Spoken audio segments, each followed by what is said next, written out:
conceptos más generalizados, es un síndrome de origen múltiple, caracterizado por dolor abdominal intenso y compromiso del estado general del paciente. El otro concepto es un síndrome caracterizado por dolor abdominal intenso, generalmente asociado a manifestaciones de compromiso peritoneal.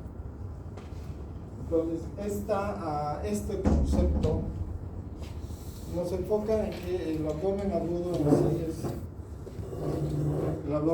en sí es un dolor abdominal. Ese es el primer concepto que hay que tener.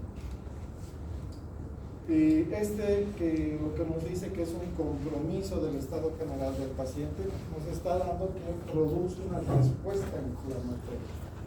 Y si ustedes han visto, la respuesta inflamatoria es unos pasos consecutivos que da el cuerpo hasta llegar a algo grave, ¿no? Que puede ser el shock. Y cuando hablamos de shock, hablamos de hipotensión. Si hablamos de shock, hipotensión, puede ser muerte. Entonces, ese es el dolor abdominal, eso es lo que... Entonces, esto es lo que nosotros tenemos que ver, el compromiso del estado general del paciente. Si ustedes recuerdan, en lo que es respuesta inflamatoria, empieza con una serie de cascadas. Está la cascada del complemento, la cascada de coagulación, la cascada inflamatoria, después viene la antiinflamatoria, después los mediadores inflamatorios, que son las interleuquinas, leucotrienas, un montón de sustancias. Y todo eso hace daño al cuerpo, ¿verdad? La respuesta inflamatoria puede ser leve, puede ser severa.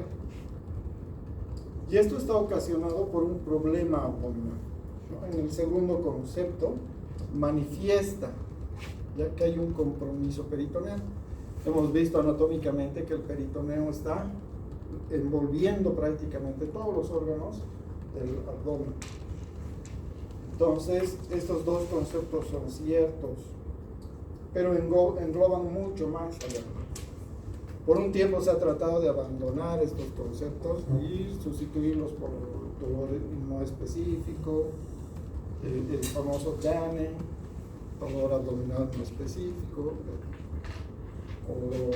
o específicos como el dolor quirúrgico, dolor no quirúrgico, dolor clínico, dolor pélvico, dolor, etcétera, etcétera. Y hoy en día se está volviendo a retomar, ¿no?, el concepto de abdomen agudo. El inconveniente del dolor del abdomen agudo es que es muy general.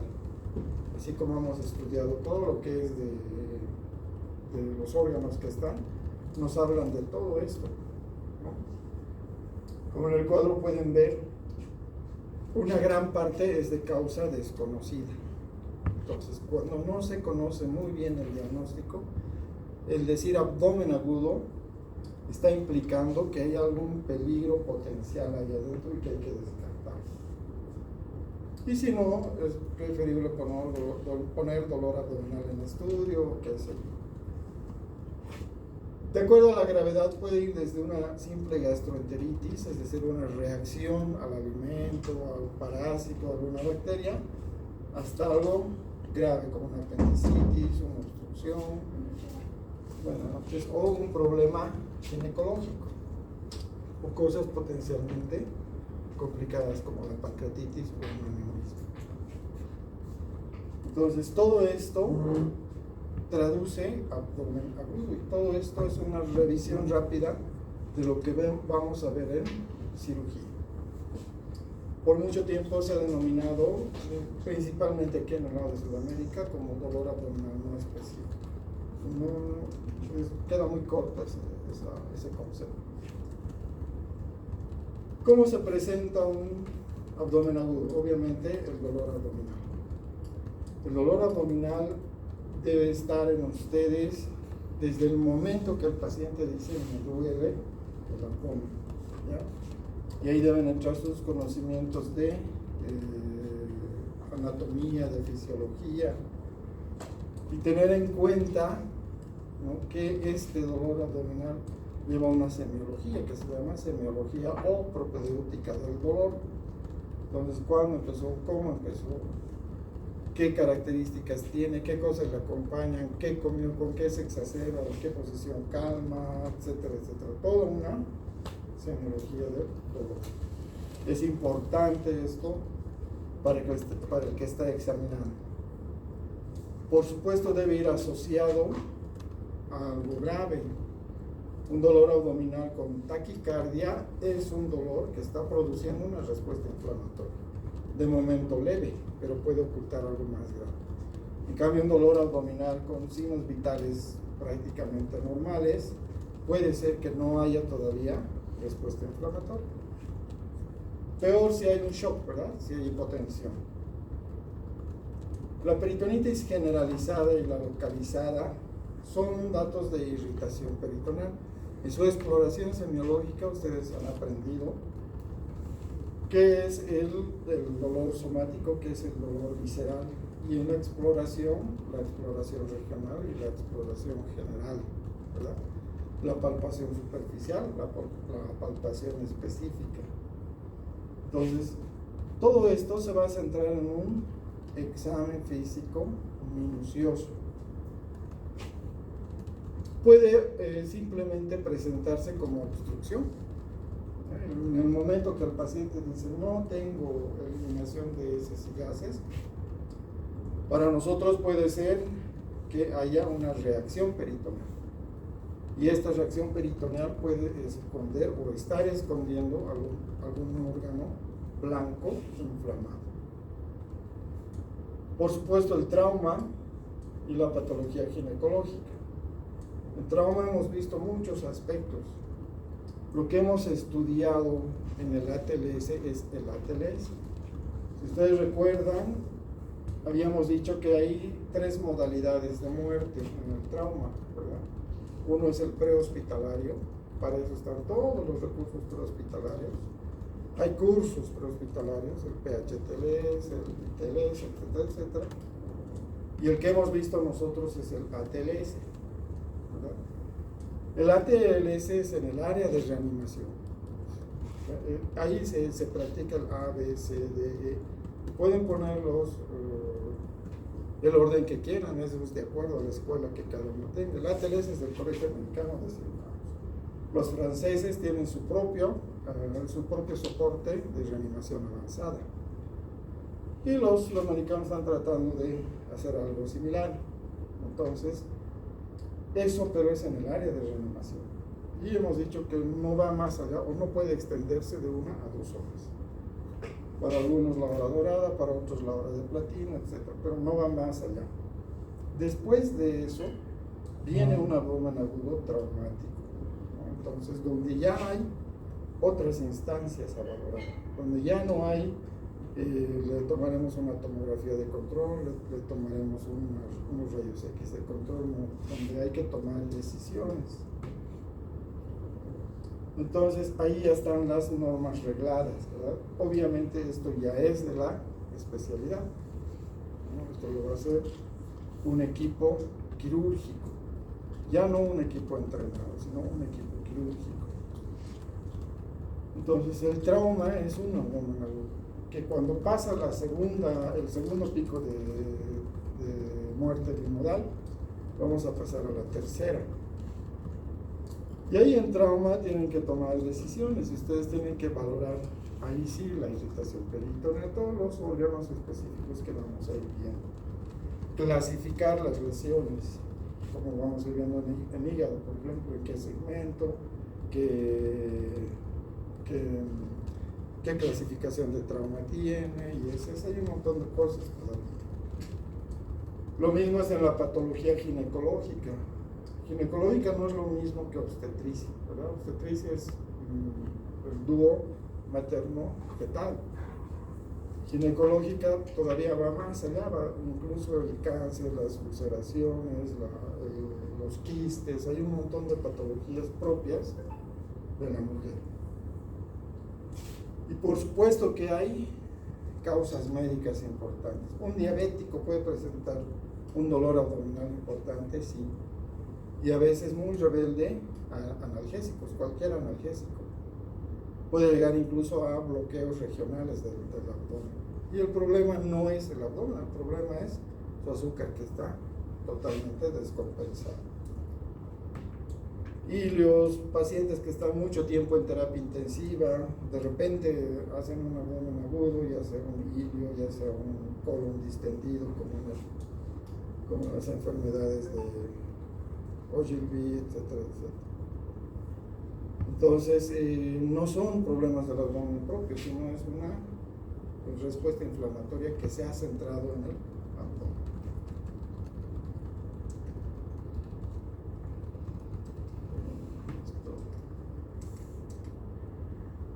Entonces, hay abdomen agudo no quirúrgico y hay abdomen agudo quirúrgico. Como pueden ver, en el no quirúrgico hay un montón de causas.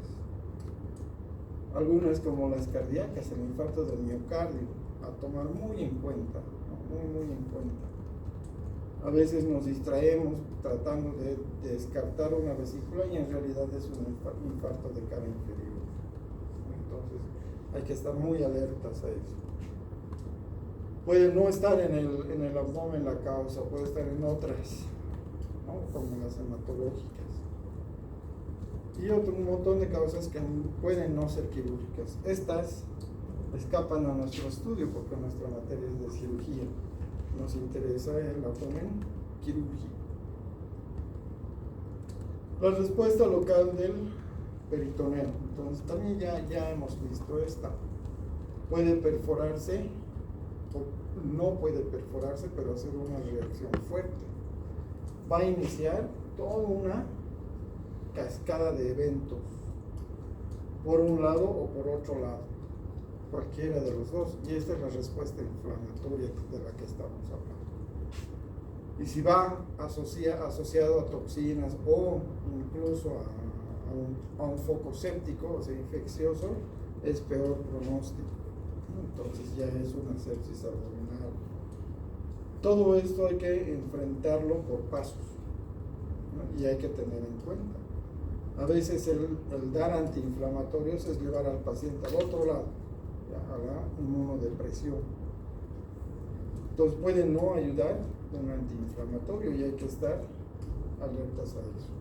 No todos los abdómenes son quirúrgicos. Hay abdómenes no quirúrgicos, ¿no? Entonces, que pueden esperar o pueden ser tratados hoy en día mediante medidas conservadoras.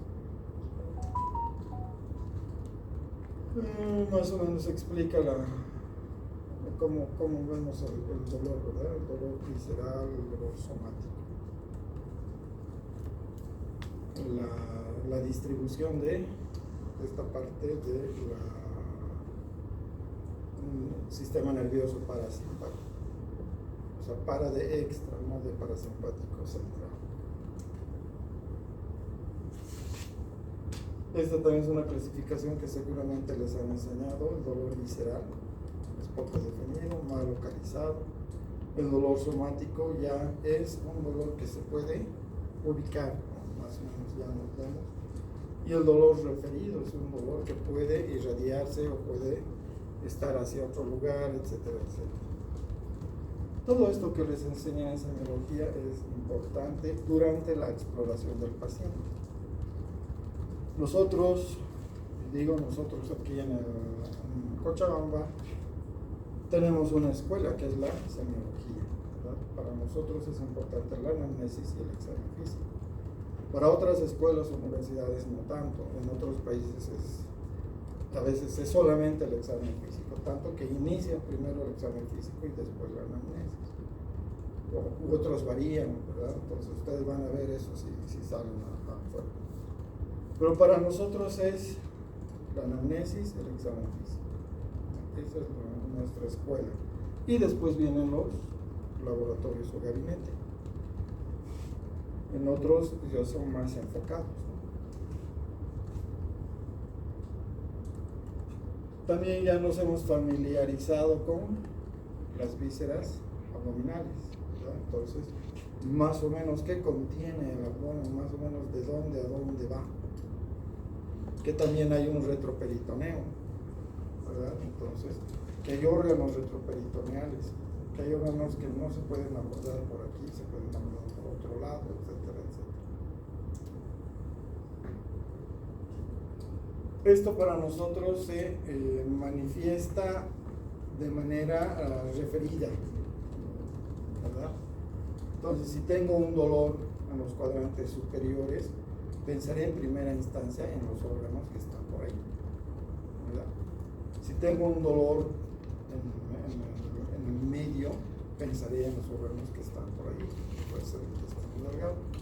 Lo mismo en pelvis, y si es femenino, entonces también ahí están órganos del aparato reproductor femenino. Entonces, de acuerdo a lo que yo encuentre, no me voy a ir por la tangente, ¿verdad? Entonces, no voy a pensar con un dolor en el mesogastrio, no voy a pensar primero que es una drepanocitosis, si es algo raro.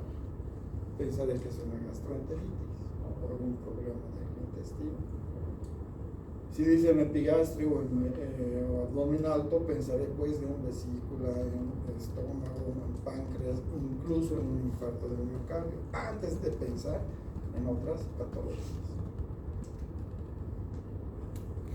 Lo importante es llegar a una impresión diagnóstica, ¿no? Entonces, luego de nuestra semiología, luego de que hemos hecho la anamnesis, insisto, la semiología del dolor es una parte importante a tomar en cuenta. Después del examen físico, todos nosotros vamos a tratar de orientar un diagnóstico. Entonces vamos a juntar todo lo que estamos averiguando. ¿Qué es la historia clínica completa para nosotros? Es decir, empieza con los datos, la anamnesis, los signos vitales y el examen físico. Esa es nuestra historia clínica. Eso es lo que nos han enseñado y eso es lo que tenemos que practicar. Entonces, el interrogatorio debe ser minucioso. En esta parte de nuestra especialidad, entonces la semiología del dolor que les recalco, y algunas cosas o eventos relacionados, ¿verdad? Entonces, que tengan náuseas, vómitos, inmediatamente me va a llevar a una visera. Que tenga fiebre, entonces me va a llevar a un compromiso o séptico o de otra índole, pero probablemente no quirúrgico. La fiebre en cirugía se presenta cuando el problema está complicado, entonces tendré que relacionar todo eso. Una exploración sistemática. Entonces, tratar de acostumbrarse a algo para que nada se les vaya. Por ejemplo, empezar siempre en epigastrio y en el sentido de las manecillas del reloj, eso es lo que nos enseñan nuestros profesores. Entonces, hacerlo así. Hay variaciones, hay otros que indican que debe ser frente al órgano que estás explorando. Entonces, si el paciente viene y te dice me duele el flanco derecho, entonces empezarás por el izquierdo. Si te dicen epigastrio, empezarás en hipogastrio, etcétera, etcétera. Hay otras escuelas que indican de primera instancia valorar en el orden de los planos abdominales, o sea, una exploración superficial y poco a poco la vas haciendo profunda, independientemente del lugar donde le duele. La idea es que la que ustedes adopten es a la que se acostumbren y que nunca se les vaya nada. Esa es sistemática. Y luego recién vamos a pensar en algunos exámenes complementarios. Vamos a ver después eso. Entonces, la anamnesis para nosotros es el motivo de consulta. En cirugía es el dolor abdominal la mayor parte de las veces. Salvo algunas, por ejemplo, el trauma, hemos visto que es importante la cinemática del trauma. En otras especialidades de cirugía abdominal será más importante su parte. Pues el urólogo, por ejemplo, le va a preguntar más relacionado a cómo orina, con qué orina, cómo es su chorro, de bajado de dedos, todo lo que le interesa a él. ¿Verdad? El ginecólogo igual, si está embarazada, no está embarazada, y lo demás no es una especialidad. Entonces el motivo de consulta para nosotros es importante. Los síntomas. Entonces, el dolor abdominal en cirugía. Esta es la semiología del dolor, que no debe irnos nada. Entonces, el tiempo de aparición, generalmente el abdomen quirúrgico o el abdomen agudo es menos de 3 días. Ese es el más importante. Al que le llaman dolor agudo puede ser menos de 2 semanas. Ese no es tan importante. Si ha estado 2 semanas y el paciente viene caminando, estamos bien.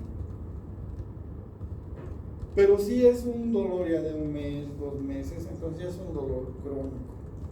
Entonces debe ser abordado como tal, ya no como abdomen agudo.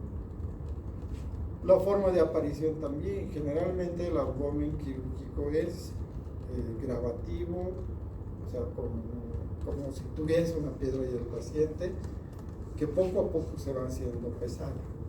¿Ya? Y a nosotros le llamamos insidioso. El dolor abdominal que está ahí y al paciente al principio no le toma importancia, pero ahora sí, entonces puede estar escondiendo algo quirúrgico.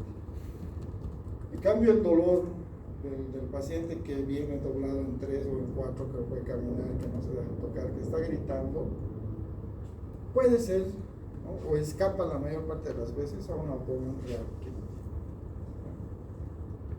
Ahora, si nos vamos a la semiología francesa, por ejemplo, ellos dicen que lo describen de manera poética, ¿verdad? El dolor peritoneal o el dolor del ilio reflejo o de la peritonitis no clava al paciente, dice, el paciente no se mueve. Y el dolor cólico o el dolor oclusivo o el dolor retortijón trepa paredes, eso quiere decir que el paciente está inquieto. ¿Cuál es el peligroso? El que clava al paciente, porque ese tiene irritación peritoneal. No se mueve porque le duele, en cambio el otro le duele y se mueve. Ese es el que se baja de la camilla, el que grita, el que... Entonces ese puede ser un cólico, qué sé yo. Pero el otro es el que debemos tener más atención. El tipo de dolor, por supuesto, ¿verdad? Sí, es punzante, transficiante, etcétera, etcétera. La intensidad, ¿qué tanto le está doliendo? El ritmo. En esto del ritmo es principalmente si el dolor va de menos a más, de más a menos, o intermitente, sube, baja, o con remisiones y exacerbaciones. Es el que le duele, le calma, ha estado bien todo un buen periodo de tiempo, otro regresa y otro regresa. Entonces, la duración, la evolución, la actitud del paciente que acabamos de describir. También, ¿qué hizo el paciente para calmar el dolor? Aquí en nuestro medio se está poniendo muy de moda la ingesta de mates. En otros países ya está muy establecido, ¿no? Y los matecitos a veces son muy fuertes y son parte de la medicina tradicional. Funcionan, pero disfrazan los cuadros quirúrgicos. Entonces hay que tener mucho cuidado con eso. Síntomas y signos acompañantes. Las náuseas, los vómitos, por ejemplo, nos dan, hemos indicado, de vísceras. Falta de eliminación de gas y materia fecal, oclusión. Fiebre, probable complicación, o una nosa que no sea del abdomen. Lipotimia shock, lo mismo. O es muy grave el problema, o es de otra etiología. Entonces, como pueden ver, esta parte es la que siempre debemos acostumbrarnos y hacerla sistemática, de memoria, ¿no? De cuando empezó, cómo le empezó, cómo le duele, describan el dolor del 1 al 10, cuánto, etcétera, etcétera. Y después el examen físico. Nosotros hacemos los signos vitales después de la anamnesis, pero se puede hacer los signos vitales antes de la anamnesis, como hacen algunas escuelas. ¿Qué nos interesa? Buscar datos de respuesta inflamatoria. Y estas 4 cosas que no se nos debe ir: mirar, tocar, escuchar, percutir y escuchar. Lo de siempre, ¿verdad? Hay unos que indican primero hay que escuchar, porque si tocas al paciente los ruidos se modifican, es válido, es válido. En el área de emergencias es muy difícil hacer una buena auscultación y en cirugía no nos sirve de mucho. No nos sirve de mucho. ¿Por qué? Porque estamos yendo a buscar un problema quirúrgico. En cirugía está el silencio abdominal, es el abdomen quirúrgico. Hoy en día no necesariamente, ¿no? El paciente se asusta y el intestino se queda quieto. Entonces, no necesariamente la auscultación para nosotros es primero. Es más importante la expresión y la palpación. La palpación. Y la percusión muy específica. Para nosotros es buscar aire. Y el aire puede ser de distensión, de víscera hueca o de aire libre. Los signos vitales son directa respuesta inflamatoria. Si entramos aquí es otra clase, ¿verdad? Y eso es 2 o 3 clases. Entonces nada más les tengo que hacer una llamada que repasen lo que es la respuesta inflamatoria, antiinflamatoria y la moderada o media. Y todo eso nos va a dar un diagnóstico presuntivo. Con eso tenemos un 80% de certeza. Con esto se puede tomar decisiones. Si ustedes sospechan de una apendicitis, con el 80% de una buena análisis de un examen físico pueden decir esto es quirúrgico. Ahí nos olvidamos de todo lo demás. La cirugía. O lo contrario, pueden decir esto no es quirúrgico. Pero con una buena anamnesis y un buen examen físico. Lastimosamente los tiempos han cambiado. Hoy en día se piden pruebas. Entonces hay que documentar este diagnóstico presuntivo. Por lo menos un laboratorio y un gabinete. Por lo menos. La infección urinaria, por ejemplo, muchas veces no necesita ni parcial de orina. Pero hoy en día sí. Tienen que demostrar. Y es más, ahora hay que hacer el cultivo. ¿Por qué? Por cuestiones de sensibilidad, de insensibilidad, etc. Entonces, hay que hacer los laboratorios, los de rutina, siempre los de rutina, y los especiales que necesitemos de acuerdo a la patología. Si estoy pensando en un embarazo ectópico, entonces le voy a pedir los de rutina, mamograma que se llama la creatinina, parcial de orina, y los especiales que serían fracción B. ¿Verdad? Si estoy pensando en un problema de pancreatitis, le pediré la rutina, mamograma que se llama la creatinina, parcial de orina y amilasa, etc. Entonces, eso en laboratorios. Y en gabinete, todavía en abdomen agudo nos ayuda los rayos X. La ecografía ya hemos visto, estoy iniciado con el trauma, y hoy en día la ecografía se ha trasladado al área de emergencias, es un sexto signo vital. Así como el oxímetro de pulso ahora es un quinto signo vital, la ecografía se vuelve un sexto signo vital para cirugía.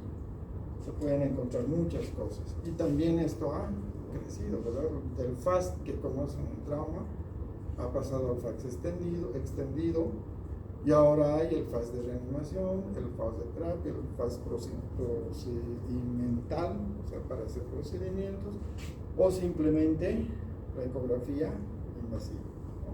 Diagnóstica terapéutica. Entonces, esto se ha pasado a la parte de la sala de emergencias. Ya no es una especialidad para algunos, ¿no? Sino es un recurso más. Obviamente, como les digo, estamos en un periodo donde sí hay que presentar pruebas. Entonces, si quieres hacer ecografía, tienes que tener por lo menos un curso básico para que nadie te moleste. Pero llegado el momento, es tu mano derecha, ¿no? Te puede ayudar a tomar decisiones. La tomografía en otros centros en Estados Unidos, por ejemplo, ya hay tomógrafos en la sala de reanimación, en la sala de emergencias. ¿Ya? Contrastados, tomografía más contraste, ecografía más contraste, entonces están afianzando como gabinete. Lo que antes era más difícil de pedir, hoy en día está más disponible. Todo esto para apoyar el diagnóstico, para apoyar. Ustedes van a ver en Estados Unidos son más protocolos. Entonces, cada enfermedad tiene su protocolo.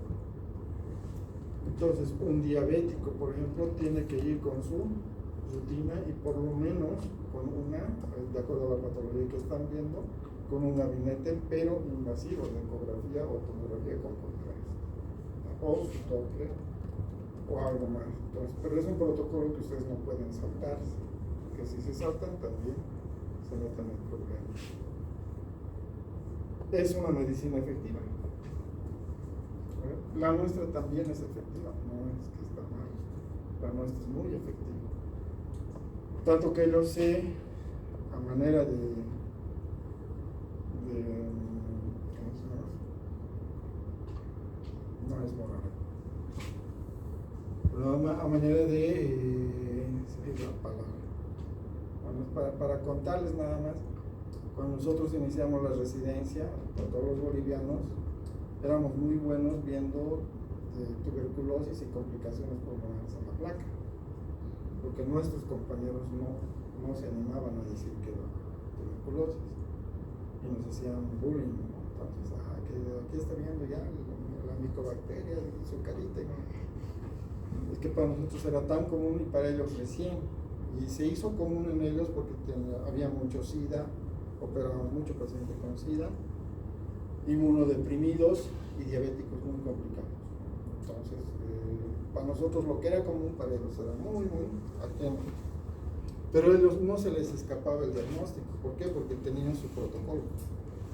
Entonces, al decir SIDA, ya ellos tenían que descartar tuberculosis. Ya hay tuberculosis peritoneal, tuberculosis del parenquimatoso, un montón de tuberculosis. Lo que para nosotros era común con una placa. Entonces, todas las escuelas sirven, para todas, y están enfocadas a apoyar el diagnóstico preventivo. En resumen, la historia clínica, en cirugía la semiología del dolor, los laboratorios, rutina más algunos especiales, y en gabinete lo que tenemos a mano, rayos X, ecografía, tomografía y resonancia magnética. En ese orden. Rayos X es más común ahí en la mayoría de los centros. La ecografía hoy en día es muy accesible, es muy rápida, hay portátiles también. La tomografía todavía en grandes centros sí hay, ¿no? Y aún así es difícil encontrar un tomógrafo bueno. Peor la resonancia magnética, ¿no? No pasan de 5 centros que hay con resonancia magnética. Y si hablamos de más recursos, como ser gamografías, anticuerpos, medicina nuclear, todavía estamos iniciando. Laboratorios con mucho criterio, apoyados en sus conocimientos de fisiología, bioquímica. Entonces, ¿qué son los leucocitos? Por ejemplo, vandemias segmentados, ¿no? O desviación a la izquierda. ¿Qué significa? ¿Qué significa? Te dicen leucocitosis a expensas de segmentados o leucocitosis con desviación a la izquierda. ¿Qué nos está diciendo?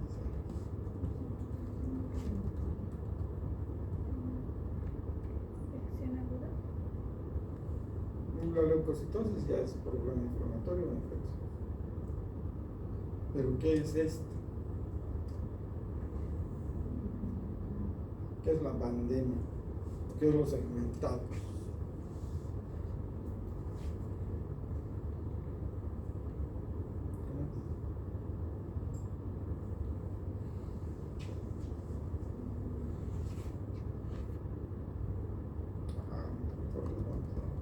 Regresar a segundo año. ¿Qué es desviación a la izquierda? ¿Cuáles son los polimorfos nucleares? ¿Cuáles son? ¿Cuáles son?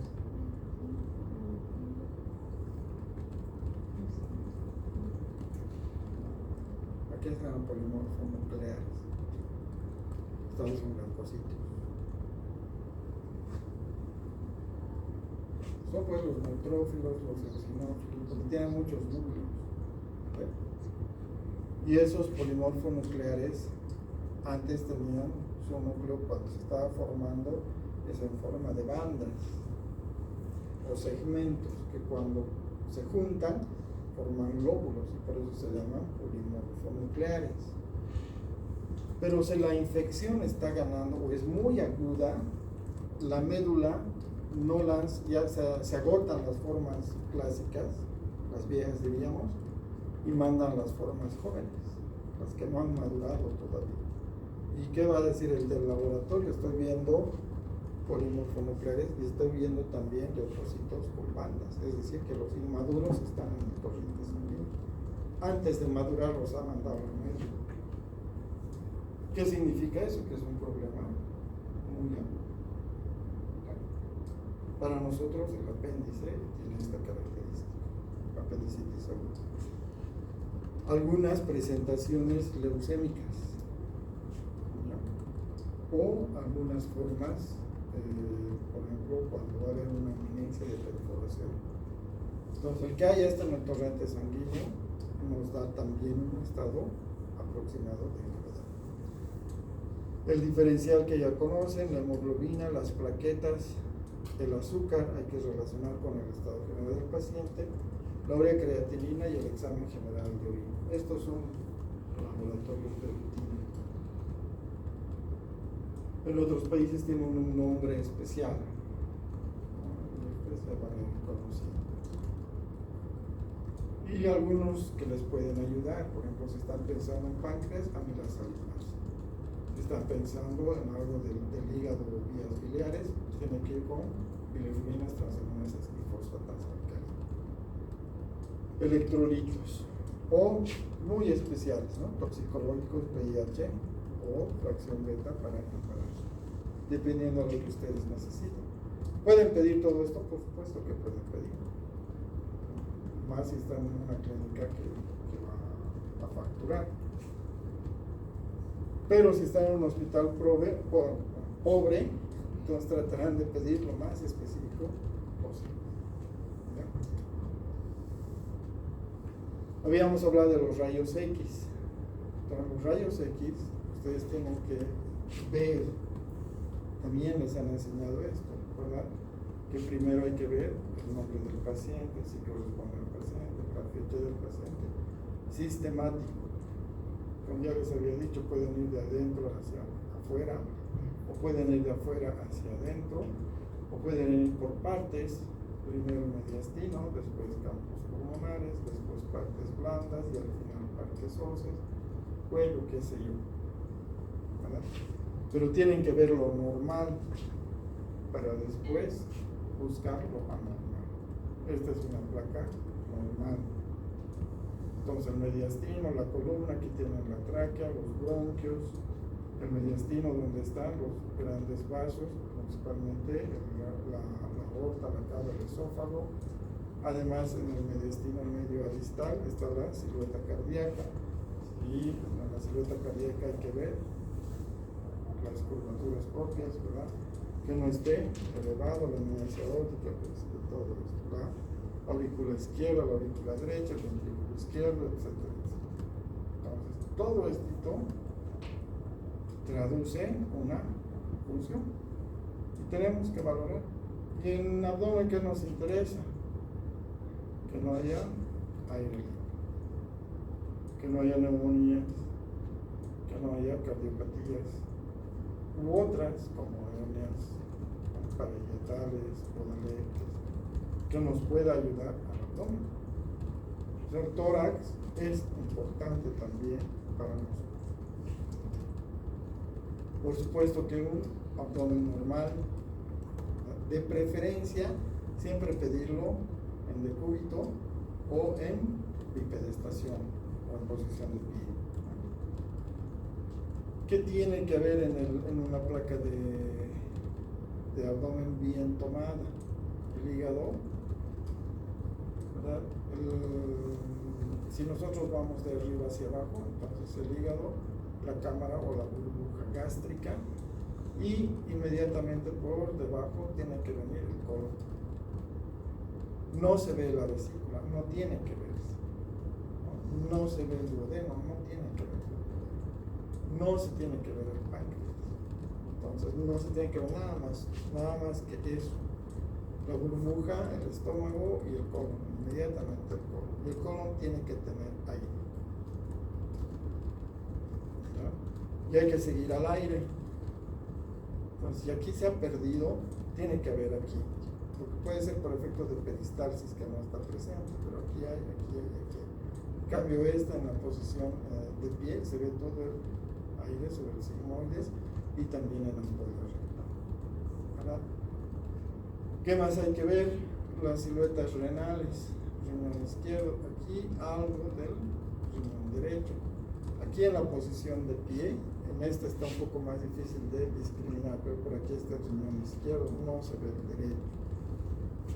Las líneas de los psoas, del músculo psoas-ilíaco, ¿verdad? Un derecho y un izquierdo, sí tiene que verse en cualquiera de las dos formas. Si está borrado es patológico. La vejiga no debe exceder el hueco pélvico si está llena, y si no, está bien que no se vea, ¿no? Porque puede estar colapsada aquí atrás. Aquí se ve la vejiga, aquí no se ve la vejiga. Aire en el colon. No se deben ver ovarios, no se debe ver útero, no se debe ver nada de eso. Ni intestino delgado, no tiene que ver. Si lo vemos, algo está pasando. Entonces, tratar de ver una placa de abdomen. Las grasas preperitoneales tienen que ser simétricas. Y algunas características propias de las patologías que vamos a ver. Pues la placa de abdomen nos ayuda. Ya nos ayuda. Este es un rayos X de abdomen normal. Este también meteorizado, con alto aire en el colon, pero no veo delgado. Veo en mi ampolla rectal, está bien, no hay aire diafragmático. Aquí está la burbuja aérea, o sea, esto es aire y esto es contenido gástrico y todo esto es el. Hay algunos signos que después hay que buscar. La ecografía, ¿no? La ventaja de la ecografía es que es tiempo real. Lo que está pasando es lo que vamos a ver. No predice. Si quieren ver algo después, la ventaja de la ecografía, y más si está en el lugar, es volver a evaluar, porque es rápido. Y todas estas ventajas que tiene un ecógrafo en el área de urgencias, con el área de la exploración. Una desventaja es que es operador dependiente, o sea, mientras más bueno sea el ecografista, más cosas podemos llegar a conocer. Y mientras menos entrenado esté, más desayudante que ayudante. Obviamente está limitado por el gas, o sea, el meteorismo y la obesidad. Vemos los síndromes abdominales que los vamos a ir desarrollando poco a poco. Apendicitis aguda, colicitis aguda, colonitis. Estos son los abdómenes agudos más frecuentes como motivo de consulta. Aquí se puede aumentar muchos más, ¿ya? Pero estos con mucho son los más frecuentes. Discriminar si es infeccioso o inflamatorio. ¿Se podrá?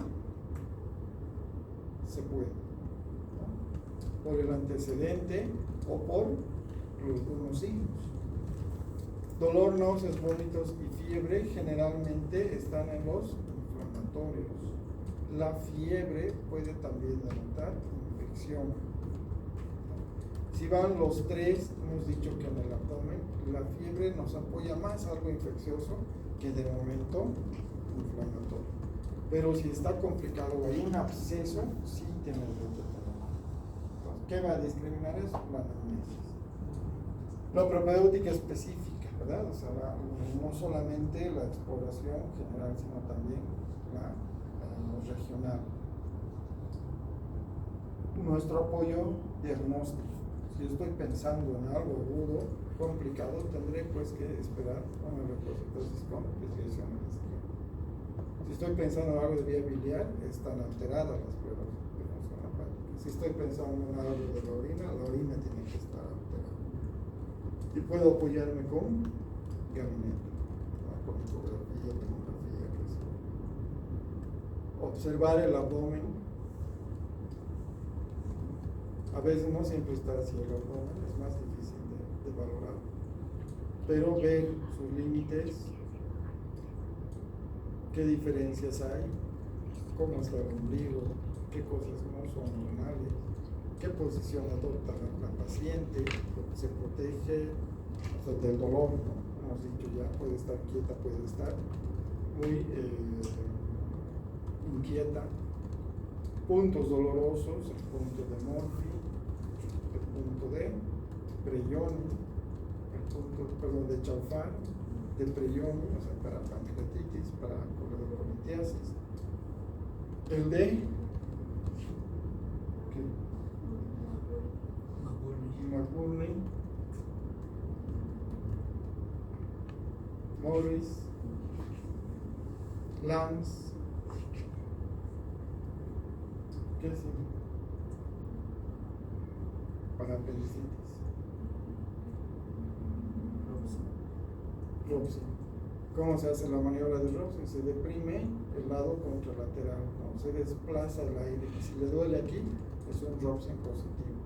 Y si yo descomprimo bruscamente esa maniobra, es un bombón. Entonces, ¿cuánto tiempo les lleva a hacer? Casi yo siempre hago estos puntos, ¿ya? Entonces, siempre que respire, que suelte el aire y le presione. Me voy a Chaufar, lo mismo, al Preyoni, le hago McBurney, le hago Morris, le hago Lance, Robson y Bombe. Si hay el caso, le puedo hacer el obturador o le puedo hacer el psoas. Y finalmente, los datos del ombligo, ¿no? El ombliguito generalmente se contorsiona o se contractura en realidad el músculo y observa la patología de Chutre. Algunos como la pinza de Glenner, etc. Entonces, repasar sus datos semiológicos. Y cuando voy a pedir gabinete, ya les dije, entonces una buena valoración, el hígado, la cámara gástrica, el colon, seguirlo hasta el recto, no debe haber intestino, la secreta izquierda, derecha. ¿Qué buscan los riñones? Piedras, ¿verdad? Porque las piedras se ven, hay 3 tipos de piedras renales que se pueden ver y 2 no. La línea de los psoas, que no se pierda principalmente porque se puede ir con una apendicitis, que la vejiga no está muy presente. Es la única causa de dolor principalmente en ancianos, es una vejiga grandota que hay que cateterizar. Esto es anormal, ¿no es cierto? No puedo ver muy bien aquí la línea del psoas en cualquiera de las proyecciones. Aquí hay un nivel, ¿no? Aquí hay un delgado, ¿no? Es diferente al colon. A esto se le llama esa centinela o reflejo. Entonces hay un problema aquí, ¿no? Que puede ser intestino, ¿no? Lo mismo aquí, este es un nivel hidroaéreo, entonces hay algún problema donde se ha quedado quieto, en este caso el cielo, como la apendicitis. La posición antiálgica, el borramiento del psoas, la asimetría de las líneas de las grasas preperitoneales, etc. Y obviamente esta es una paciente obesa, por eso se ve aquí delante de la joven. Puedo usar contraste, ¿no? Este es un colon contrastado y observen cómo fuga el contraste, entonces está hecho ya. Yo solamente poner una sondita, soltar el contraste y si hay fuga ya está el diagnóstico hecho y este va aquí. La ecografía es operador dependiente, ¿no? Entonces esta es una imagen de Diana típica de una apendicitis aguda con paredes gruesas. A veces hay Doppler, el ecógrafo tiene Doppler, entonces se ve la vascularidad. Normalmente el apéndice está irrigado solo por la arteria pendicular, Pero si hay varios, si hay un pastor formado, entonces ya es un trastorno apéndice. El lumen del apéndice, aquí está el coprolito. Entonces, es operador dependiente. Muy pocos ecografistas nos muestran estas imágenes. Y aquí ya, pues, más van a perderse. La vesícula, ¿verdad? Una doble pared. Eso significa que está muy inflamada. Hay que pedir cuánto mide esta pared, si es más de 4 o 5 milímetros, que está súper inflamada. Si tiene barro, piedras, etcétera, etcétera. Entonces, todo esto para nosotros es apoyo. Si el caso es muy complicado, solicitamos pues una tomografía. En la tomografía es mucho más específica. Podemos ver corte por corte y órgano por órgano. Puede mostrarnos ganglios, como en este caso, ¿verdad? Si ponemos contraste, nos va a afinar, nos va a remarcar algunos órganos. Entonces, la tomografía para nosotros es importante. Aquí está el problema. Yendo corte por corte, esto no debería estar aquí, todo tiene que ser simétrico. Pues aquí hay una masa y hay contraste y entonces este es un absceso. ¿Y qué hay en el lado derecho? El apéndice. Entonces vamos a pensar siempre nomás que es una apendicitis. Una vesícula, esta es una vesícula a tensión, ¿verdad? Y este es un apéndice con una fase 2. ¿Cuándo es síndrome? Cuando tiene un conjunto de signos y síntomas. Para nosotros hay el síndrome obstructivo y hay dos, la oclusión alta y la oclusión baja. Oclusión es que se ha tapado el paciente. Y si se ha tapado no hay ni heces ni gases. Si el paciente dice no estoy eliminando gases, está tapado, hasta demostrar lo contrario. Y si no está eliminando gases, estará pues bien distendido, ¿verdad? Y si le percuten, estará con la pregunta. Entonces el diagnóstico está hecho. Solo falta saber si es baja o baja. Pero si dice no estoy eliminando gases, pero es un abdomen bien blandito, no tiene ni siquiera dolor, no hay timpanismo, dudaríamos que sea una oclusión intestinal alta o baja. Las causas de alta, la más frecuente, el ilio, las hernias internas y las bridas piedrenses, las más frecuentes. Y en oclusión baja, o sea, del colon, en otros países es el cáncer de colon, en nosotros es el Chagas, ya, por fecaloma o por polvo, antes que el cáncer de colon. En otros países la causa más frecuente de oclusión intestinal baja es el cáncer de colon. Entonces, ¿qué va a haber? Les decía, falta de gases, y esto hay que demostrarlo. Obviamente va a ir de acuerdo a la relación. Si la obstrucción es en intestino delgado, todavía hay gas y todavía hay aire en el colon, ¿verdad? Pero como ya está tapado, primero vendrá pues el dolor.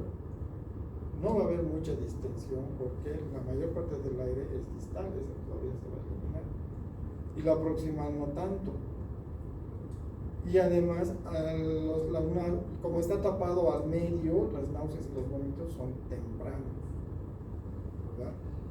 Pero si está tapado al final, si el tubo es algo más, la parte de más abajo del colon, no hay heces, no hay gases, obviamente lo primero que hay es distensión. Después le va a doler y al último va a haber náuseas y vómitos. Entonces, esa correlación de aparición de los signos y síntomas me va a dar a mí un aproximado de qué o contra qué estamos tratando. Si hay leucocitosis en la oclusión, en la obstrucción, es grave, ¿ya? Y va siempre acompañado de desequilibrio hidroelectrolítico y un serio compromiso del paciente. Si el intestino no camina, las bacterias hacen lo que se llama translocación bacteriana. Se meten a la sangre y se diseminan, y eso ya es una sepsis. Tenemos que tomar gabinete y recursos. Entonces, ¿qué ven?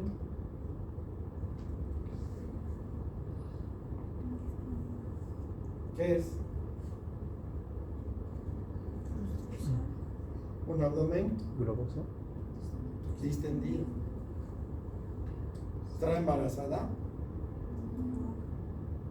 ¿Por qué no?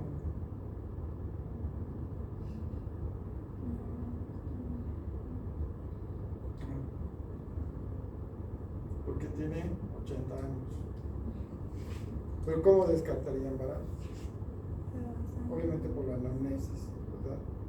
Y después de ver la percusión. Entonces, si suena como pelota, entonces una oclusión intestinal. Para nosotros es el vólvulo, ¿verdad? Se nota el sigmoides. Entonces está tapado la boca.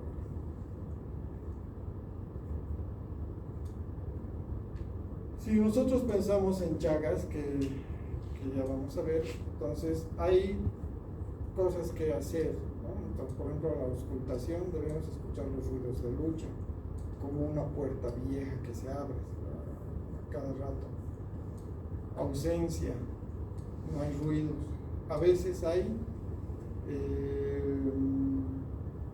ruidos metálicos, y es que las heces, como no se están moviendo, gotean, y se escucha clic, clic en la auscultación. A la palpación, si aquí hay heces, entonces el golet se imprime en el estómago. Si yo lo aprieto ahí, se va a quedar impreso la huella de la mano, de los dedos. Defino quieto es escuchando, entonces cuando yo escucho se nota como las heces se despegan de la pared. Entonces todo eso que ustedes les han enseñado se debe aplicar. Entonces si yo encuentro eso, es un fecaloma, no es un bolo. Y por supuesto, si no hay esta evidencia, entonces habrá timpanismo y sé que es aire, pero si hay matidez, entonces no es aire, es líquido. Entonces así, etcétera, etcétera. En gabinete, ¿qué voy a ver? Esta es una oclusión intestinal alta. ¿Qué hay en una oclusión intestinal alta? Esto se llama signo de la escalera. O sea, escalera afuera le dicen a las gradas, ¿verdad? No son las escaleras que nosotros tenemos. Entonces, como gradites, signo de la escalera. Escaleras o escalones grandes, escalones pequeños.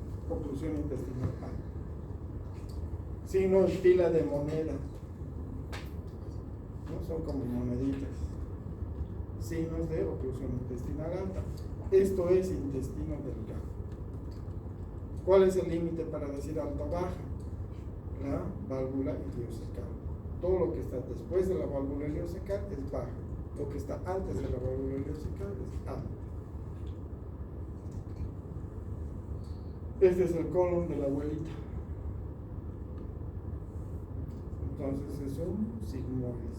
Este signo se llama signo del grano de café, típico del vólvulo de sigmoides. Es como un grano de café, lo más que este granito muy grande que no ha tomado toda la placa. Pero generalmente se ve bien la silueta del grano de café. O el fecaloma, imagen en miga de pan. Todo esto es la ampolla rectal y el sigmoides con heces sólidas que no saben. Entonces, con la anamnesis, la exploración y lo que ya he visto en gabinete, está hecho el diagnóstico. Entonces, tengo la evidencia y tengo la prueba, que hoy en día sí nos pide. ¿La ecografía nos ayuda en obstrucción? No, porque hemos dicho que el aire es una desventaja. ¿Verdad? Es una desventaja. No es muy útil, pero sí la tomografía. En este caso, aquí lo que ustedes están viendo es asas distendidas de delgado, y este es un lito. ¿Ya? ¿De dónde vino este lito? No es que se ha tragado el paciente, sino que hay por ahí una fístula, colecisto duodenal o colecisto entérica. Ahora ha dado la piedra y se ha bajado y se ha atorado en la válvula iliocecal. Y eso condiciona un hilio u obstrucción intestinal. Esta es la piedrita. Esto es otros síndromes, ¿verdad? Esto es intestino necrosado, muerto, o sea, Esta es una hernia interna, causa de oclusión intestinal. Todos los signos que vemos de la escalera y todo eso, no hay una hernia evidente, entramos a operar y ahí estaba la hernia interna y lastimosamente tarde, ¿verdad? Porque el intestino ya está necrosado, ya está muerto. Hay que resecar.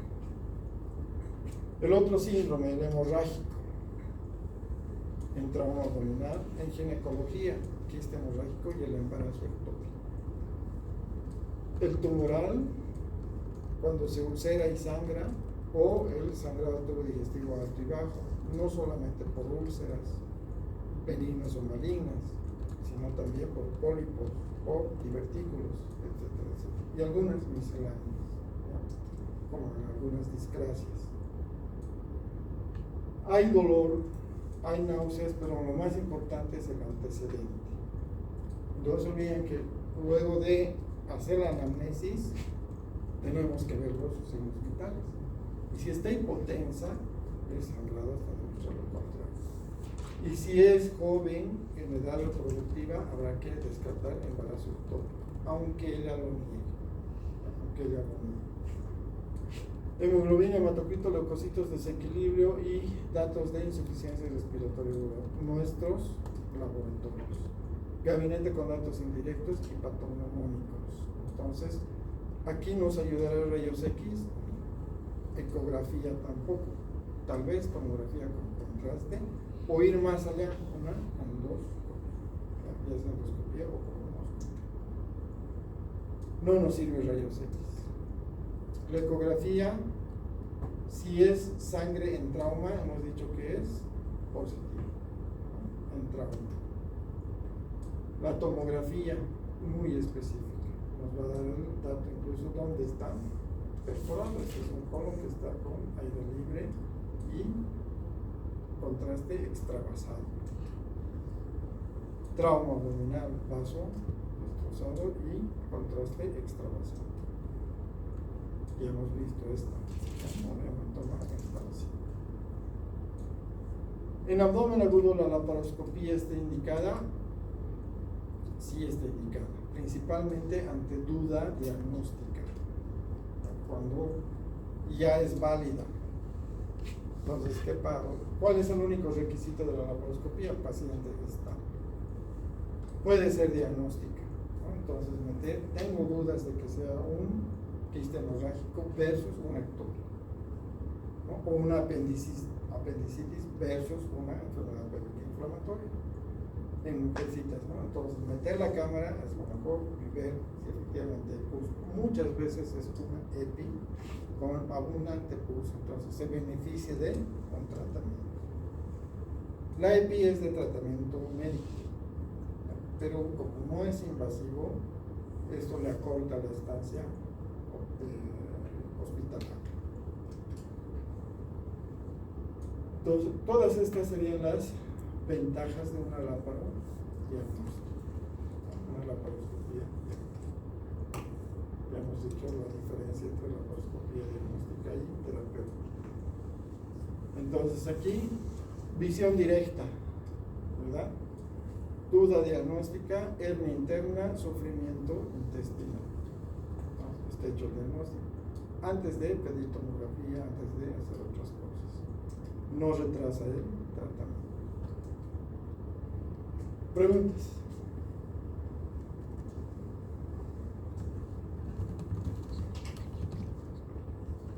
Todo claro, su hojita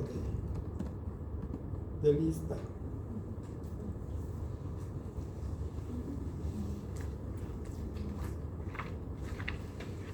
Entonces, esto de abdomen agudo es importante para o complementario para lo que nosotros estamos llevando. Ahorita estamos en el área de emergencia. Es una patología de emergencia, no necesariamente en la sala de emergencia, puede ser a domicilio, puede ser al mismo hospital. Causa de consulta común, ustedes ya son prácticamente colegas, entonces seguramente sus familiares les llaman, les preguntan, les consultan. Entonces, todo esto tiene que estar bien consolidado.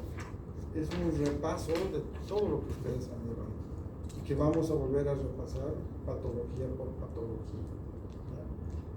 Pero esto no les libra de saber por lo menos los signos apendiculares, algunas maniobras, estas características de los laboratorios, de los rayos X,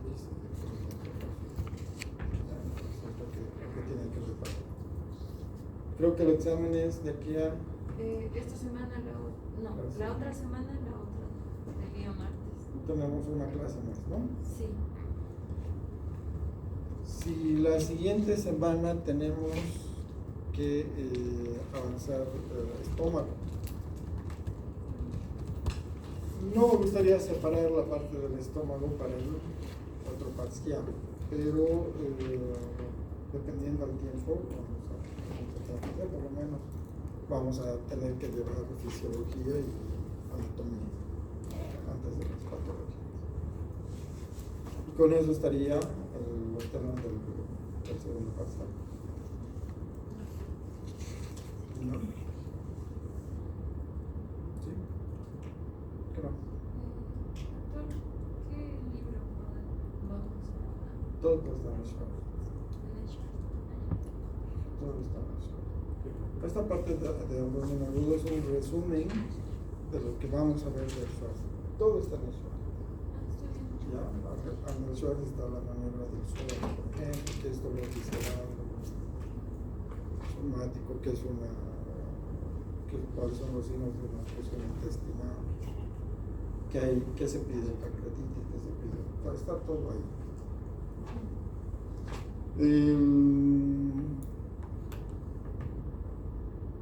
No, pues ese sería el tema, que de momento está poco. El tercero todavía va a ser más. Sí, porque es en agosto, ¿no? Después del segundo parcial, el tercero es en agosto. Para agosto tenemos que terminar rápido, porque yo tengo que ausentarme. Por lo menos unas 2 semanas. Tengo que... Doctor, entonces, el temario sería con abdomen agudo y... pared abdominal, peritoneo, abordajes, retroperitoneo,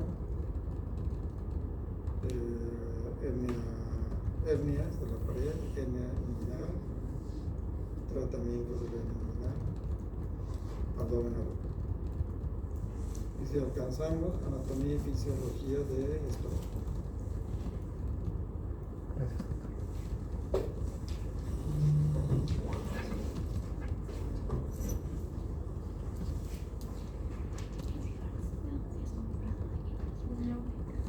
Perdón, peritonitis, pared abdominal, hernia. Hernia inguinal, hernias de la pared, hernia inguinal, tratamiento de la hernia inguinal. Y esto de abdomen agudo. Y como lo veo, yo creo que vamos a avanzar anatomía y fisiología del estómago. ¿Qué es lo paso? Yo sé que han leído, pero si no se acuerdan, tienen que leerlo.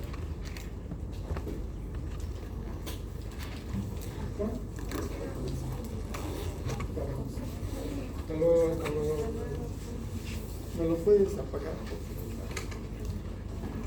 Esa cosa.